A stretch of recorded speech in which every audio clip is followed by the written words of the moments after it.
इसके बाद बात कर लेते हैं एचडीएफसी फाइनेंस की। पार्थ पटेल जी ने इसे खरीद रखा है 87 के भाव पे। इन्होंने अपना टाइम फ्रेम नहीं बताया है, लेकिन अगर ये लंबे अवधि के निवेशक हैं तो क्या करें, और अगर कहीं आपकी बात सुन करके ट्रेडिंग माइंडसेट पे ही हैं कि भैया लंबे अवधि की अभी कौन सोचे, सारा बाजार भाग इतना चल रहा है, तो जब पहला खतरा दिखेगा तभी निकल लेंगे। नहीं, इस पे हमारा हाउस कवरेज भी है एसबीएफसी फाइनेंस पे।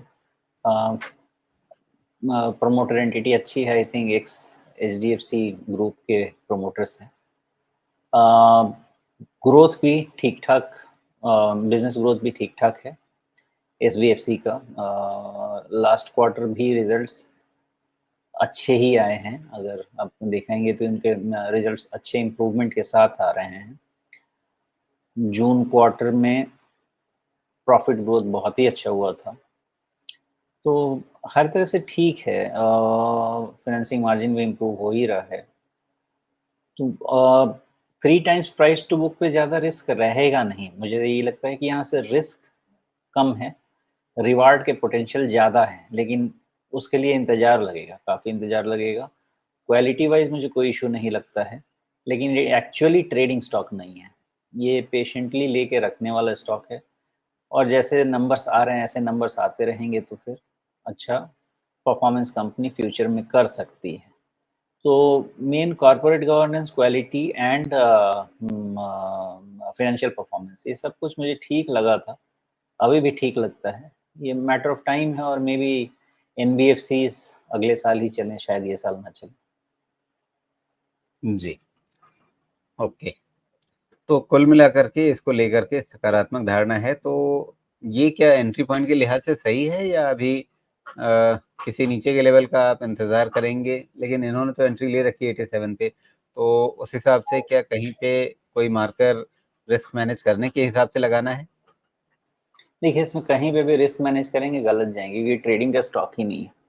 लेकिन आप सही कह रहे हैं, कहीं न कहीं रिस्क मैनेज करने के लिए सोचना तो चाहिए, तो उस लेवल को आप 80 के पास रखिए, डिपेंडिंग अपॉन कितना रिस्क ले सकते हैं। जैसे 87 पे आप अगर लेके गए हैं, तो 10% करीब-करीब ₹8 ₹9, तो 10% का अगर आप रिस्क लेंगे, तो फिर 80 के आसपास रिस्क मैनेज होना चाहिए।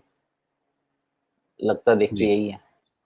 लेकिन बीच में कई बार वो 80 के नीचे ब्लिप देता रहा है, तो क्या उसे क्लोजिंग बेसिस पे मॉनिटर करना बेहतर रहेगा? देखिए, अगर 4-5 दिन का क्लोज़ आपको 80 के नीचे जाना चाहिए, क्योंकि 80 साइकोलॉजिकल है ना, वो टूटेगा। 78, 77 ऐसे नंबर्स ध्यान रख लीजिए।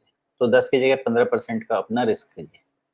और 78, 77 के नीचे अगर 3-4-5 दिन क्लोज़ होना शुरू हुआ, तब तो प्रॉब्लम हो ही जाएगी। फिर चाहे ना चाहे कुछ प्रॉब्लम वाली बात होगी।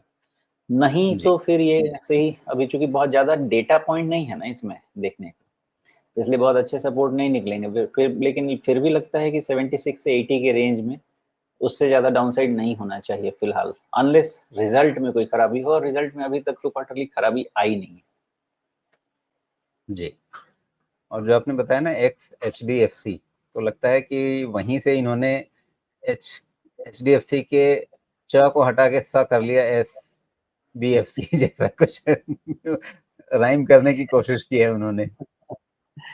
ये नहीं पता मुझे, लेकिन H full D F form C actually S मुझे बी एफ नहीं सी पता है। सम फाइनेंशियल कॉर्पोरेशन हो सकता है, करेक्ट है। जी, चलिए ठीक है।